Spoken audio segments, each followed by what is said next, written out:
በፕሮቴስታንቱ ዓለም አንድ ነገር አስተውላችሁ ታውቃላችሁ? ልክ አንድ ነገር ስንነግራቸው ስለ አንድ ነገር እያወራንላቸው እንደ ማስረጃ አድርገን ሌላ ነገሮችን ስንጠቀም ግን ቃሉ እንደዛ ይላል የሚሉት ነገር ወይም የምንለው ግን እኮ ቃሉ እንደዛ አይልም፣ አልቀበልም፣ እኔ ይሄን ነገር በፍጹም ቃሉ ስለማይል አልቀበልም ምናምን ሲሉ ሰምታችሁ ታውቃላችሁ? ኦብቪየስሊ ዛሬ እሱን ነው ትምህርቱ ምን እንደሆነ የምንመለከተው። ትምህርቱ ሶላ ስክሪፕቹራ ይባላል። በጣም ብዙ ወንጌላዊ አማኞች በኦልሞስት ሁሉም ማለት በሚቻል ደረጃ አንድ ነገር ሲነገራቸው ኖ ኖ ኖ ቃሉ እንደዛ አይልም ወይም ደግሞ ኖ ቃሉ እኮ እንደዛ ነው የሚለው እያሉ ሲሞግቱ እንመለከታለን።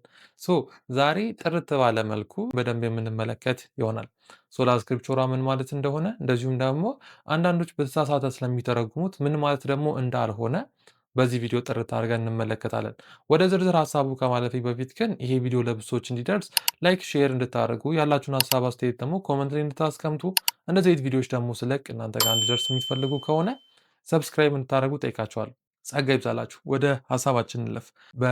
በፕሮቴስታንቱ ዓለም ታዋቂ ከሆኑት አምስቱ ሶላዎች መካከል አንደኛውን ሶላ ወይም ደግሞ ሶላ ስክሪፕቹራ የሚለውን ትምህርት ነው የምንመለከተው። ታሪካዊ አመጣጡን ምናምን በሌላ ጊዜ እሰራላችኋለሁ። ትምህርቱ ምን ማለት እንደሆነ ምን ማለት እንዳልሆነ፣ እንደዚሁም ደግሞ የተለያዩ የእምነት አባቶች የተለያዩ ኮንፌሽኖች በዚህ ጉዳይ ላይ ምን እንዳሉ የተወሰኑትን እንደ ዋቢ ተጠቅመን በዚህ ቪዲዮ ለእናንተ አቀርብላችኋለሁ ማለት ነው። ሶላ ስክሪፕቹራ ምን ማለት ነው? ከቃሉ ትርጉም ስነሳ ሶላ ስክሪፕቹራ የላቲን ቃል ነው። ሶላ ማለት ብቻ ማለት ነው። ስክሪፕቹራ ደግሞ ስክሪፕቸር ቅዱስ መጽሐፉን የሚያመለክት ነው። ስለዚህ ወደ አማርኛ ስናመጣው መጽሐፍ ቅዱስ ብቻ፣ በእንግሊዝኛ ደግሞ ስክሪፕቸር አሎን ይሉታል። ስክሪፕቸር አሎን መጽሐፍ ቅዱስ ብቻ። ከዚህ በፊትም እንደተነጋገርነው እነዚህ የትምህርቱ ስያሜዎች ናቸው እንጂ የትምህርቱ ትርጓሜዎች አይደሉም። ብዙ ሰው የትምህርቱ ስያሜና ትርጓሜውን እያምታታ ነው ችግር እየተፈጠረ ያለው። ወደ ዲፋይኔሽኑ ስንገባ ሶላ ስክሪፕቹራ ማለት ወይም ደግሞ መጽሐፍ ቅዱስ ብቻ ማለት ትርጓሜው ይህንን ይመስላል። መጽሐፍ ቅዱስ ብቻ ማለት አንድ ሰው ለክርስትና ትምህርትና ልምምዱ ማለትም እግዚአብሔርን ለመምሰል፣ ለጽድቅ ህይወት፣ ለቅድስና ህይወት፣ ለነገረ ድነት፣ በአጠቃላይ እነዚህን ነገሮችና ሌሎች ነገሮችንም ጨምሮ አንድ ሰው ለክርስትና ህይወቱና በክርስትና ህይወቱ ሳለ ደግሞ ለሚለማመዳቸው የትኛዎቹም ልምምዶቹ የሚያስፈልጉትን ነገሮች በሙሉ በማይሳሳት መልኩ የነገረን እስትንፋሰ መለኮት የሆነው ብቸኛ መጽሐፍ ነው እያልን ነው። በደንብ አድምጡኝ። አንድ ሰው ለክርስትና ህይወቱና ለክርስትና ትምህርቱና ልምምዱ ለትምህርትና ለልምምዱ የሚያስፈልጉትን ነገሮች በሙሉ በማይሳሳት መልኩ የነገረን ብቸኛው መጽሐፍ ነው እያልን ነው። ይህ መጽሐፍ ደግሞ እስትንፋሰ መለኮት እንደሆነ እናምናለን። ሌላ ባለስልጣኖች የሉም ወይም ደግሞ ሌላ የእውቀት ምንጭ የለም እያልን አይደለም። በኋላ እናነሳዋለን ምን ማለታችን አይደለም የሚለው ላይ እናነሳዋለን። ወይም ደግሞ ብቸኛው መጽሐፍ ነው፣ እነዚህ ነገሮችን የነገረን ብቸኛው መጽሐፍ ነው እያልን አይደለም። አንድ ቃል ተጠቅሜያለሁ። ብቸኛው የማይሳሳተው መጽሐፍ ነው እያልን ነው። ሌላ ኢንፎርሜሽኖች የሚነግሩን ወይም ደግሞ ሌላ ባለስልጣኖች አሉ፣ ነገር ግን እነሱ ሁሉ ይሳሳታሉ። የማይሳሳተው ኢንፋለብል የሆነው ብቸኛ መጽሐፍ ቅዱስ ነው እያልን ነው። ይህን ስንል ከመጽሐፍ ቅዱስ በታች ሌላ ባለስልጣኖች እንዳሉ እናምናለን። ያ ማለት ቤተክርስቲያን፣ ትውፊት፣ እንደዚህ ያለን በሃይራርኪ እየወረድን እስከ ቸርቻችን መጋቢ ድረስ ስልጣን እንዳላቸው እናምናለን። እነዚህ ነገሮች በሙሉ ግን የማይሳሳቱ ናቸው ብለን አናምንም። እነዚህ ነገሮች ሁሉ ሊሳሳቱ የሚችሉ ናቸው። ኢንፋለብል አይደሉም ማለት ነው። ኢንፋለብል የሆነው ቅዱስ መጽሐፍ ብቻ ነው። ያ ማለት ሶላ ስክሪፕቹራ የሚለው ትምህርት ነው ማለት ነው። የትኛውንም አይነት ንግግሮችን ወይም ደግሞ የትኛውንም ትምህርቶችን የትኛውም አይነት ውይይቶችን ፋይናሊ መዝጊያ የሚሆነው ወይም ደግሞ የበላይ ድምፅ የሚሆነው መጽሐፍ ቅዱስ ነው። ስለዛ ነው ቅድም መግቢያ ላይ እንደነገርኳቸው ባይ ዲፎልት ብዙ ፕሮቴስታንት አማኞች ለንግግራቸው መጨረሻ የሆነ የመጽሐፍ ቅዱስ ማስረጃ ይጠቅሳሉ። የመጽሐፍ ቅዱስ ማስረጃ ደግሞ ከሌለ ነው ይህን ነገር አላምንበትም እንላለን። ስለዚህ የንግግራችን መዝጊያ የተለያዩ ዲቤቶች ሊሆን ይችላሉ፣ የተለያዩ ትምህርቶች፣ የእነዚህ ነገሮች ሁሉ መቋጫ መጽሐፍ ቅዱስ ነው እያልን ነው። የበላይ ባለስልጣን ብቸኛው መጽሐፍ ቅዱስ ነው። በህይወታችን እንደዚሁም ደግሞ በቸርቻችን ላይ በዋቴቨር በምንመላለሳቸው ምልልሶች ላይ የትኛውም ነገሮችን ስናደርግ ትልቁ የበላይ ባለስልጣን ትልቁ የማይሳሳተው የእግዚአብሔር ምክር ያለበት መጽሐፍ ቅዱስ ነው እያልን ነው። ይሄ የሶላ ስክሪፕቹራ ዲፋይኔሽን ነው ማለት ነው። የተለያዩ የእምነት አቋም መግለጫዎችን መመልከት እንችላለን። የቤልጂንግ ኮንፌሽን በ1561 እንደዚሁም ዘ ሰከንድ ሄልቬቲክ ኮንፌሽን፣ ዌስትሚኒስተር ኦፍ ኮንፌሽን እነዚህን ኮንፌሽኖች ላይ ጽሁፎችን ስክሪኑ ላይ አስገባላችኋለሁ መመልከት እንችላለን። እንደነገርኳችሁ መጽሐፍ ቅዱስ ብቻ ስንል ላይክ ሌላ መጽሐፍቶችን አንቀበልም፣ ትውፊት አንቀበልም፣ አባቶችን አንቀበልም እያለን ሳይሆን ብቸኛው የማይሳሳተው ትልቁ ባለስልጣን መጽሐፍ ቅዱስ ብቻ ነው እያልን ነው። ለምንድን ነው ታዲያ ይሄ መጽሐፍ ስንል እግዚአብሔርን ለመምሰል ለጽድቅ ህይወት፣ ለቅድስና ህይወት፣ ለነገረ ድነት፣ ለክርስትና ትምህርትና ልምምድ በሙሉ የሚያስፈልገንን ነገር በማይሳሳት መልኩ የነገረን ከዛም አልፎ ደግሞ ትልቁ የበላይ ዳኛ የሆነው ቅዱስ መጽሐፍት ነው ማለት ነው። ይህንን ትርጓሜ ይዘን ቀጥሎ ያሉትን የኮንፌሽኖችን መመልከት እንችላለን።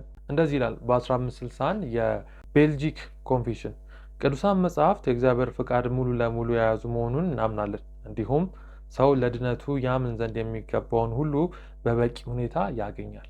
አያችሁ፣ ሰው ለድነቱ የሚያስፈልገውን ነገር በሙሉ በበቂ ሁኔታ የት ያገኛል ሲባል መጽሐፍ ቅዱስ ላይ። ሌላ መጽሐፍቶችንስ ለምሳሌ ማብራሪያዎችን፣ ማጥኛዎችን ምናምን ብለን ስንመለከት እነዛ ሁሉ የሚመዘኑት በመጽሐፉ ነው እያልን ነው። ወደ በኋላ ይህን ሀሳብ አነሳላችኋለሁ። እንደዚሁም ሰከንድ ሄልቬቲክ ኮንፌሽን ላይ ስንመለከት በ1566 እንደዚህ ይላል። ሁለቱም ኪዳናት ቅዱሳት ነቢያትና ሐዋርያት ቀኖናዊ ቅዱሳን መጽሐፍትና እውነተኛው የእግዚአብሔር ቃል መሆኑን እናምናለን፣ ደግሞም እናወጃለን። እናም በሰው ሳይሆን በራሱ በቂ ስልጣን አለው። አያችሁ፣ በሰው ሳይሆን በራሱ በቂ ስልጣን አለው። እግዚአብሔር ራሱ ለአባቶች ለሐዋርያትና ለነቢያት ተናገረ። አሁንም በቅዱሳን መጽሐፍት በኩል ደግሞ ይናገረናል። እግዚአብሔር ለእኛ በምን በኩል ይናገረናል ስንል እግዚአብሔር በቃሉ በኩል ይናገረናል። ይህ እንግዲህ ሰከንድ ሄልቬቲክ ኮንፌሽን ላይ የምናገኘው ነገር ነው። እንደዚሁም የዌስት ሚኒስተር ኮንፌሽንም በ1664 ላይ የተጻፈዋል። ስክሪን ላይ ያስገባላችኋለሁ። ስክሪንሻት አድርጋችሁ ማንበብ ትችላላችሁ። ይህንን ካልን ግን መጽሐፍ ቅዱስ ብቻ ምን ማለት አይደለም። ኦኬ፣ እስካሁን ዲፋይኔሽን ላይ እንደመጣ ነው መጽሐፍ ቅዱስ ብቻ ማለት አንድ ሰው ለክርስትና ትምህርቱና ልምምዱ የሚያስፈልገው ነገር በሙሉ በበቂ ሁኔታ በማይሳሳት መልኩ ቅዱሳን መጽሐፍት ላይ ያሉት። እነዚህ ቅዱሳን መጽሐፍት ደግሞ የሁሉም የበላይ ባለስልጣን ናቸው። ላይክ የንግግሮቻችን መዝጊያ፣ የትምህርቶቻችን መዝጊያ፣ ላይክ የትኛውም ድቤቶች፣ የትኛውም ውይይቶች፣ የትኛውም ሀሳቦች በክርስቲያኑ ማህበረሰብ ዘንድ ሲነሱ እንደ አማኝ የበላይ ባለስልጣኑ ሄደን ሪፈር ልናደርግ የምንችለው መጽሐፉ ላይ ነው። ትልቁ የበላይ ባለስልጣን መጽሐፍ ቅዱስ ነው እያልን ነው። መጽሐፍ ቅዱስ ታዲያ ብቻ ምን ማለት አይደለም። የመጀመሪያው ብቸኛ የእውቀት ምንጭ ነው እያልን አይደለም። ነገሮችን በደንብ ዋይዝሊ መመልከት ይኖርብናል። ብቸኛው የእውቀት ምንጭ ነው፣ ሌላ የእውቀት ምንጮች የሉም እያልን አይደለም። ግን የማይሳሳተው መሆኑ ነው መጽሐፍ ቅዱስ ለየት የሚያደርገው። ሁለተኛ ደግሞ ሌሎች ትርጓሜዎች፣ እንደዚህ ማብራሪያዎች፣ የሰዎች ኮሜንተሪ ማጥኛ አሉ አይደለ? በተለያዩ ሰዎች የሚጻፉ ለምሳሌ የኤፌሶን ማብራሪያ፣ የሮሚ ማብራሪያ እየተባለ የቤተክርስቲያን አስተማሪዎች ወይም ደግሞ የቴዎሎጂ ላይ በጣም ላቅ ያለ እውቀት ያላቸው ሰዎች ያን ነገር እነሱ የተረዱበትን መንገድ ከተለያዩ ሪፈራንስ እያጣቀሱ የሚጽፉት ማብራሪያዎች እነሱ አያስፈልጉም እያልን አይደለም። የመጽሐፍ ቅዱስ ማብራሪያዎች አያስፈልጉም፣ ሌላ ትርጓሜዎች፣ ሌላ ማጥኛዎች አያስፈልጉም እያልን አይደለም። እነዚህ ነገሮች ሁሉ ግን ሊሳሳቱ ይችላሉ ነው ትልቁ ፖይንት። መጽሐፍ ቅዱስ ነው የማይሳሳተው። እነዚህ ነገሮች በሙሉ ማጥኛዎችም ቢሆን ሰዎች የጻፏቸው ኮመንተሪዎች ቢሆኑም የሚመዘኑት በእግዚአብሔር ቃል ነው። ሁለተኛው የምናነሳው ሌሎች ትርጓሜዎች አያስፈልጉም ማለት ሳይሆን እነሱ ሁሉ ግን ከቅዱሳን መጽሐፍት ስር ናቸው፣ ወይም ደግሞ የሚዳኙት እነሱ ራሱ በመጽሐፍ ቅዱስ ነው እያልን ነው። ስለዚህ አሁን ባነሳነው ነገር ውስጥ በዋናነት የተመለከትነው ስክሪፕቸር ኢዝ ኖት ዘ ኦንሊ ሶርስ ኦፍ ኖሌጅ የሚለውን ነገር አንስተናል። አዘር ሶርስ ኦፍ ኖሌጅ ይኖራሉ፣ ኢዝ ኖት ዘ ኦንሊ ሶርስ። ሶስተኛ የምናነሳው ደግሞ መጽሐፍ ቅዱስ ብቸኛ ባለስልጣን ነው እያልን አይደለም። ቅድም ያልኳችሁ ብቸኛ የማይሳሳት ባለስልጣን ነው እንጂ ብቸኛ ባለስልጣን አላልኳችሁ። ምክንያቱም አባቶች ስልጣን አላቸው፣ ቤተክርስቲያን ስልጣን አላት። እንደዚህ ያልን ስንመጣ የቸርች መሪዎቻችን ስልጣን አላቸው፣ ላይክ አማኞች ራሱ ስልጣን አላቸው እያለን በሃይራርኪያቸው ልክ ስቴፑን ጠብቀን ስንወርድ ሁሉም ስልጣናቸውን መዘርዘር እንችላለን። ስለዚህ መጽሐፍ ቅዱስ ብቸኛ ባለስልጣን ነው እያለን ሳይሆን ብቸኛ የማይሳሳት ባለስልጣን። ኮምፔር ማድረግ ነጣጥለን ማሰብ ይኖርብናል። መጽሐፍ ቅዱስ ብቸኛ የማይሳሳት ባለስልጣን ነው። ሌሎች ምናልባት ትውፊት፣ ማብራሪያዎች፣ ኮመንተሪዎች የቤተክርስቲያን አባቶች፣ መሪዎች ምናምን እያለን በዚህ በኩል ደግሞ ስንመጣ እነዚህ ባለስልጣን ናቸው፣ ግን ብቸኛ የማይሳሳቱ ባለስልጣኖች አይደሉም ማለት ነው። መጽሐፍ ቅዱስ ታዲያ ስለዚህ ነገር ምን ይለናል? አሁን እንግዲህ ኮንፌሽኖችን አይተናል፣ ትርጓሜውን ተመልክተናል። መጽሐፍ ቅዱስ ከማቴዎስ ወንጌል ጀምረን ስንመለከት እንደዚሁም ደግሞ ማርቆስ ወንጌል ላይ አንድ የምናገኘው ታሪክ አለ። ወንጌላት ላይ በአጠቃላይ ማርቆስ ወንጌል ምዕራፍ 7 ቁጥር 9 ላይ የጌታችን ኢየሱስ ክርስቶስ አንድ ንግግር እንመለከተዋለን። እንደዚህ ይላቸዋል፣ ተናጋሪያችሁ እናንተ ክፍሉን አውዲውን እንድታገኙት ወደ ላይም ወደ ታችም ከፍና ዝቅ ብላችሁ አንብቡት። ወደ ላይ ካሉት ቁጥሮች ሙሉ ምዕራፉን ብታነቡት ሪኮመንድ አደርጋችኋለሁ። እንደዚህ ይላል፣ እንዲህም አላቸው፣ ወጋችሁን ጠብቁ ዘንድ የእግዚአብሔርን ትእዛዝ እጅግ ንቃችኋል። ወጋችሁን ጠብቁ ዘንድ የእግዚአብሔርን ትእዛዝ እጅግ ንቃችኋል። የሚነግራቸው የእሱን ትእዛዝ የማይቀበሉ ወይም ደግሞ የእግዚአብሔርን ትእዛዝ የማይቀበሉ ኢየሱስን የማይቀበሉ በኢየሱስ የማያምኑ ፈሪሳውያን በሆኑ ሰዎች ፊት ነው ቆሞ ይህን ነገር እየተናገረ ያለው። የእግዚአብሔርን ትእዛዝ ብሎ ደግሞ እየጠቀሰ ያለው እዛ ስፍራ ላይ የብሉይ ኪዳን መጽሐፍቶችን ነው። እነዚህ የብሉይ ኪዳን መጽሐፍቶችን ጌታ ኢየሱስ ክርስቶስን የማያምኑ ሰዎች ፊት ቆሞ የእግዚአብሔር ትእዛዝ የእናንተን ወግ ለመጠበቅ ንቃችኋል እያለ ቅዱሳን መጽሐፍቶች የሁሉ ነገር መመዘኛ እንደሆኑ ወይም ደግሞ የሁሉ ነገር የልክነት መመዘኛ እንደሆኑ ቅዱሳን መጽሐፍቱ እነሱ ፊት ሲሞግታቸው እንመለከታለን። ሌላም የመጽሐፍ ቅዱስ ክፍል ማንሳት እንችላለን። ጢሞቴዎስ ላይ ሁለተኛ ጢሞቴዎስ ምዕራፍ 3 ቁጥር 15 ላይ ጳውሎስ ለልጁ ለጢሞቴዎስ እንደዚህ ብሎ ሲናገር እንመለከታለን። ከሕፃንነት ጀምሮ ክርስቶስ ኢየሱስን በማመን መዳን የሚገኝበትን ጥበብ ሊሰጡ የሚችሉ ቅዱሳን መጽሐፍቶችን አውቀሃል። የእግዚአብሔር ሰው ፍጹምና በጎ ስራ ሁሉ የተዘጋጀ ይሆን ዘንድ የእግዚአብሔር መንፈስ ያለበት መጽሐፍት ሁሉ ለትምህርትና ለተግሣጽ ልብንም ለማቅናት በጽድቅም ላሉት ምክር ደግሞ ይጠቅማል። አሁን እዚህ ክፍል ላይ ፖይንት የምንይዝባቸው ወይም ደግሞ ልናሰምርባቸው የሚገቡ ቃላቶች አሉ። የመጀመሪያው እስትንፋሰ መለኮት እንዳለበት፣ ይሄ እነዚህ ቅዱሳን መጽሐፍቶች እስትንፋሰ መለኮት እንዳለባቸው የሚነግረን ነው። ሌላኛው ደግሞ የእግዚአብሔር ምክር ያለበት፣ ያ ማለት ለጽድቅ ህይወት፣ ለቅድስና ህይወት፣ እግዚአብሔር ለመምሰል ህይወት የእግዚአብሔር የምክር ቃል ያለበት በማይሳሳት መልኩ ደግሞ የነገረን ይሄ መጽሐፍ። ምክንያቱም እስትንፋሰ መለኮት አለበት ካለን የማይሳሳት ነው። ከዛም ደግሞ የእግዚአብሔር ምክር ቃል ያለበት እነዚህ መጽሐፍቶች እንደሆኑ እንመለከታለን።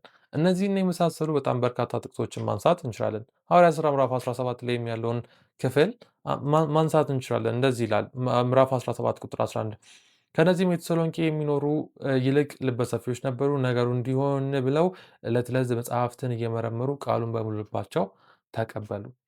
አያችሁ፣ መጽሐፍ ቅዱሳችንን ስንመለከት አስቀድመን ከትርጓሜው እንደተነሳ ነው ብቸኛው የማይሳሳት ትልቁ ባለስልጣን መጽሐፍ ቅዱስ ብቻ ነው። ሌላ የእውቀት ምንጮች አሉ፣ ሌላ ባለስልጣኖች አሉ፣ ሌላ ልንማርባቸው የምንችላቸው ነገሮች ይኖራሉ። እነዚህ ነገሮች በሙሉ ግን ሊሳሳቱ የሚችሉ ናቸው። ኢንፋሊብል የሆነው መጽሐፍ ቅዱስ ብቻ ነው እያልን ነው። ቀጥለን የተለያዩ የቤተክርስቲያን አባቶችን መመልከት እንችላለን። ወደ 6 የሚጠጉ የቤተክርስቲያን አባቶችን ስክሪኑ ላይ ተራ በተራ ጽሁፋቸውን አስገባላችኋለሁ። የእያንዳንዱን መመልከት እንችላለን። ከሁለተኛው ክፍለ ዘመን ጀምሮ ያሉ አባቶችን እነ ቅዱስ አትናቴዎስን፣ የታላቁ ደግሬት ባስሌዮስ ደግሬት የሚባለው በ296 እስከ 373 የታላቁ አትናቴዎስን ጽሁፍ፣ እንደዚሁም የደግሬት ባስሌዮስ የሚባለው ከ329 እስከ 379 ያለውን፣ እንደዚሁም ደግሞ የተለያዩ አባቶችን በዝርዝር አድርጌ ቀጥለው ስክሪን ላይ ማስቀምጥላችሁ ይሆናል። ስለዚህ መጽሐፍ ቅዱስ ብቻ የሚለው ትምህርት ይሄን ይመስላል ማለት ነው። ማንኛውም አይነት ሀሳብ፣ አስተያየት፣ ጥያቄ ካላችሁ ኮሜንት ላይ አስቀምጡልኝ። እግዚአብሔር ቢፈቅድና በቀጣዮች ቪዲዮ ደግሞ የትኛው መጽሐፍ ነው ትልቁ የበላይ ባለስልጣን የሚለውን እንመለከታለን። ማለትም 66ቱ ነው ወይስ 81ዱ ነው? የካቶሊኩ ወይስ የፕሮቴስታንቱ ወይስ ደግሞ ኦርቶዶክስ የሚጠቀምበት የትኛው መጽሐፍት ነው ትክክል የሚለውን በሌላ ቪዲዮ ደግሞ ወደ እናንተ መጣ ይሆናል። ያላችሁን ሀሳብ አስተያየት ኮሜንት ላይ አስቀምጡልኝ። የእግዚአብሔር ጸጋ ከሁላችሁ ጋር። ተባረኩ።